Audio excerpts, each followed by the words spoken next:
عليكم ورحمة الله وبركاته. الحمد لله وكفى، والصلاة والسلام على من لا نبي بعده، أما بعد. قال الله سبحانه وتعالى في كلامه القديم: وأنزل الذين ظاهروهم من أهل الكتاب من صياصيهم وقذف في قلوبهم الرعب إلى آخر الآية. وقال النبي الله سيد البشر محمد رسول الله صلى الله عليه وسلم: نصرت بالرعب مسيرة شهر أو كما قال عليه الصلاة والتسليم. கண்ணியத்திற்கும் மிகுந்த மரியாதைக்கும் உரித்தான மேலான பெரியோர்களே, பாசத்திற்குரிய சகோதரர்களே, கண்மணி நபிகள் நாயகம் ஸல்லல்லாஹு அலைஹி வஸல்லம் அவர்களின் கண்ணியமான உம்மத்துமார்களே, பெருமானார் ஸல்லல்லாஹு அலைஹி வஸல்லம் அவர்களின் தனித்தன்மைகளை பற்றியும் அவர்களின் உம்மத்துகளாகிய நம்முடைய தனி சிறப்புகளை பற்றியும் பேசி வருகிற அந்த வரிசையில் இன்று நாம் தெரிந்து கொள்ளப் போகிற விஷயம், பெருமானார் ஸல்லல்லாஹு அலைஹி வஸல்லம் சொன்னார்கள், நுஸிர்து பிர்ருஅபி, நான் பயத்தை கொண்டு உதவி செய்யப்பட்டேன் என்று சொன்னார்கள்.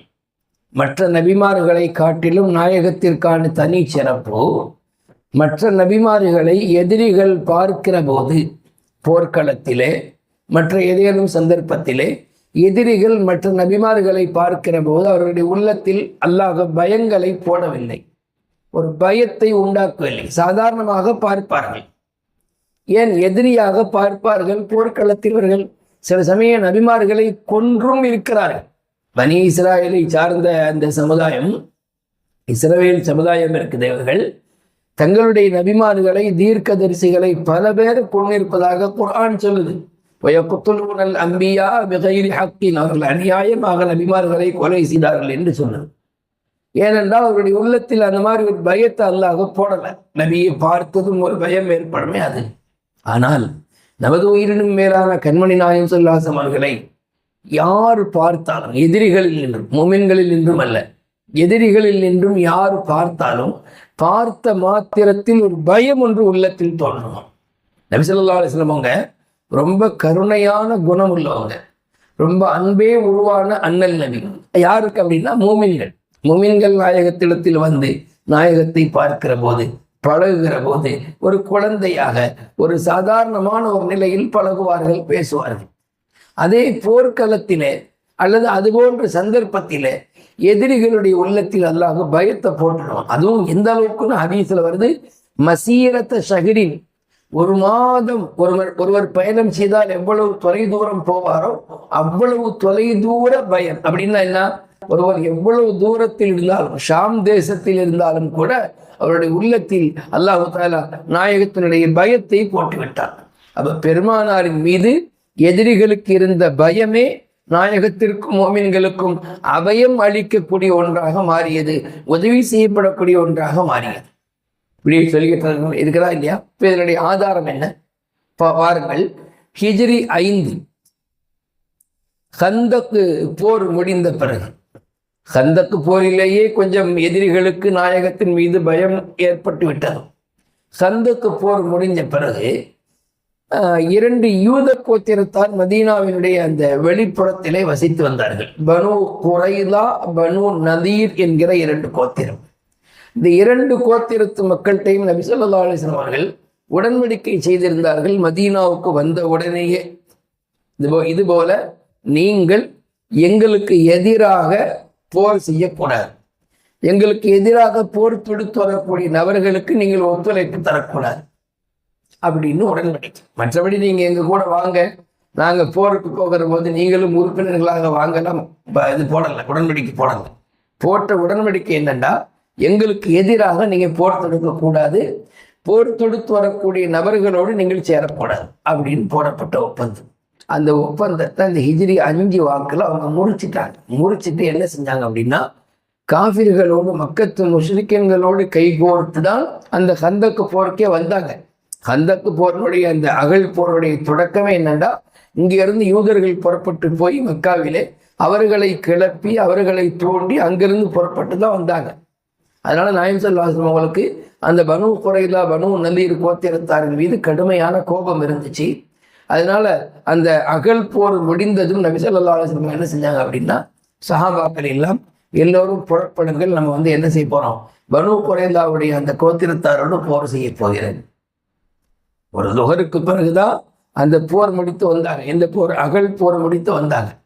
அசருக்கு முன்பே புறப்படும்படி சொல்லிட்டாங்க சஹாபாக்களை, நீங்கள் எல்லோரும் புறப்படுங்கள், அசர் அங்கு போய் தான் தொழணும் அப்படின்னு. பல பேர் அங்கே போய் தொழுதாங்க வக்கத்து முடிய கிட்ட. சில பேர் போற வழியிலேயே வக்கத்தை வந்ததும் தொழுதுட்டாங்க. நபி ஸல்லல்லாஹு அலைஹி வஸல்லம் அவங்க 2 பேரையும் கண்டிக்கல, ரெண்டுமே கரெக்டு தான்.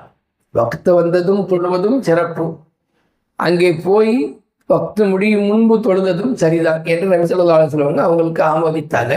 அங்கே போய் ஏறத்தாழ 25 நாட்கள் முற்றுகையிட்டாங்க அந்த பனு குறைலாவுடைய அந்த கோத்திரத்தார். அவங்க கோட்டைக்குள் பதுங்கி கொண்டார். யூதர்களுக்கு நிறைய கோட்டைகள் இருந்துச்சு, அதில் பதுங்கி கொண்டார். இப்போ அல்லாஹ் என்ன செஞ்சான் அப்படின்னா, அந்த எதிரிகளுடைய உள்ளத்தில் அல்லாஹ் பயத்தை போடுகிறான். என்ன ஆகுமோ தெரியலையே, மோமின்களும் நபி ஸல்லல்லாஹு அலைஹி வஸல்லம் அவர்களும் கலைந்து போவது போல தெரியல. 25 நாட்கள் அப்படி இருக்காங்கன்னா அப்படின்னு உள்ளத்தில் ஒரு பயம் ஏற்பட்டு அவர்களை சமாதானத்திற்கு இறங்கி வருகிறார்கள்.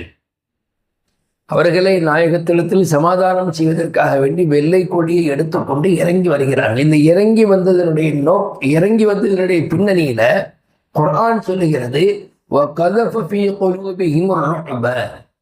அல்லாஹ் அவருடைய உள்ளங்களிலே பயத்தை போட்டு விட்டான். பயத்தை போட்ட உடனே என்னமோ தெரியலையே, நாம இதுக்கு மேல சமாளிக்க முடியாது, இவர்கள் இங்கிருந்து செல்வது போல தெரியவில்லை என்று பயந்து அவர்கள் அங்கிருந்து வெளியில் வந்து சமாதானத்திற்கு சம்மதிச்சார்.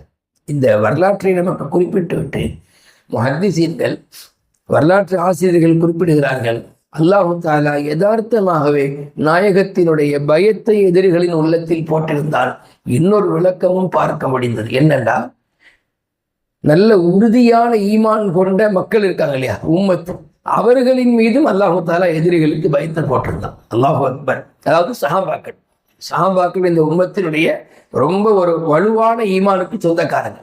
அவர்களை பார்த்தும் கூட பேரரசை ஆட்சி செய்யக்கூடிய அரசர்கள் பயந்தார்களாம். எனக்கு சஹாபியுடைய பேர் ஞாபகம். ஒரு சஹாபி ஒரு அரசரை சந்திக்க போகிறார். அவருடைய உடை சாதாரணமாக இருந்தது. அவருடைய உடை ரொம்ப அந்த ஒரு ஆர்மியினுடைய உடை போலவோ இராணுவ உடையெல்லாம் இல்லை, சாதாரணமான உடையை உடுத்தி கொண்டு அவர் கொஞ்சம் ஷார்ட்டான மனிதன். வாளை அவர் இடுப்பில் தொங்க விட்டிருந்தார். அந்த வாள் அவர் அப்படியே அந்த அரசவைக்குள்ள போகும்பொழுது அந்த வாள் கீழே இருக்கக்கூடிய அந்த கார்பெட்டை அப்படி உரசிக்கொண்டே கிழித்து கொண்டே போகுது. இவரை பார்த்து பயந்து அந்த மன்னன் எழுந்து நின்று என்ன ஏதுன்னு கேட்டான். அப்ப நீண்ட நெடுங்காலமாகவே மூமின்களுடைய அந்த ஈமானுடைய வலுவின் காரணமாக எதிரிகளுக்கு பயம் இருந்தது. எந்த நாட்டுடனெல்லாம் அவர்கள் ஒப்பந்தம் செய்தார்களோ அந்த நாட்டு மக்கள் ஒப்பந்தத்தை நிறைவேற்றினார்கள், சரியான முறையில் வரிகளை கட்டினார்கள். ஏனென்றால் இவர்கள் மீது அல்லாஹு தஆலா ஏற்படுத்தியிருந்த அந்த பயம், மூமின்கள் மீது காஃபிர்களுக்கு எதிரிகளுக்கு அல்லாஹ் ஏற்படுத்தியிருந்த பயம். இன்னைக்கு அது இல்லை. இப்போவும் நாம மூமின்கள் தான். இப்போவும் நம்ம எதிர்க்கக்கூடிய பலர் உலகத்தில் இருக்கத்தான் செய்யறாங்க. ஆனா பயம் இல்லையே. ஏன் நம்மளை நாமளே கேட்டுக்கலாம். நம்மிடத்தில் வலுவான ஈமான் இல்லை. அல்லாஹ் சொல்லுவான், வஅன்துமுல் அஅலவுன இன் குன்தும் முஃமினீன், நீங்கள் உண்மை முஃமின்களாக இருந்தால் என்றென்றும் கியாமத் வரை நீங்கள் தான் உயர்ந்தவர்கள். அந்த உயர்ந்தவர்களாக, அந்த கண்ணியமானவர்களாக நாம இல்லாமல் போனதுக்கு காரணம் என்ன? நம்மை நாமே கேட்டுக்கொள்ள வேண்டும். என்னிடத்தில் வலுவான ஈமான் இல்லை. ஒரு பேருக்கு நான் மூமினாக வாழ்ந்து கொண்டிருக்கேன். நான் என்ன சொன்னேன்? ஒரு பேருக்கு நான் மூமினாக வாழ்றேனே தவிர ஒரு வலுவான சக்தி உள்ள ரப்பின் மீது முழு நம்பிக்கை உள்ள மூமின்களாக இல்லை. அப்படி நாம வாழ்ந்தால் யதார்த்தமாகவே அல்லாஹு தஆலா உள்ளத்திலே பயங்களை போடுவோம், எதிரிகளின் உள்ளத்தில். இதான் அல்லாஹுடைய வார்த்தை. இது அல்லாஹ் சொன்னது நாயகத்தினுடைய பிரசித்தி பெற்ற தன்மை மட்டுமல்ல, இந்த உம்மத்திற்கான சிறப்பும் கூட. உம்மத்தை பார்த்து அல்லாஹு தஆலா எதிரிகளுடைய உள்ளத்தில் நீண்ட நெடுங்காலமாக பயத்தை விதைத்திருந்தார். இப்போவும் அந்த விதை இருக்குது. ஆனா நாம அதை என்ன செய்யலை அப்படின்னா, சரியான முறையில ஒரு வளர்க்கலை. அதாவது நம்முடைய ஈமானை நாம வலுப்படுத்தலை. கொஞ்சம் கவனத்தில் கொள்ளுங்கள்.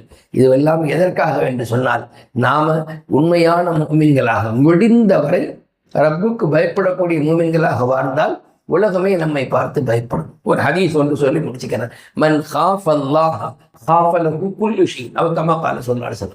யார் அல்லாஹுவை அஞ்சி வாழ்வாரோ உலகத்தில் உண்டான எல்லா வஸ்துக்களும் அவனை பார்த்து பயப்படும். எல்லா வஸ்துக்களுமே பயப்படும் போது எதிரிகள் பயப்படாமல் போவார்களா? மேலான பெரியவர்களே, நாம் அல்லாஹுவை அஞ்சுவதிலே நாளுக்கு நாள் அதிகமாகிக் கொண்டே செல்வோம். அல்லாஹு தஆலா நம்மையே நம்மை சார்ந்த மக்களையும் அல்லாஹ் கண்ணியமாக வாழச் செய்வான். ரப்புல் ஆலமீன் அல்லாஹ் நம்மை உண்மையான முஃமின்களாக வாழ்வதற்கு தௌஃபீக் செய்வானாக. ஆமீன் ஆமீன் யா ரப்பல் ஆலமீன். அஸ்ஸலாமு அலைக்கும் வரஹ்மத்துல்லாஹி வபரகாத்துஹு.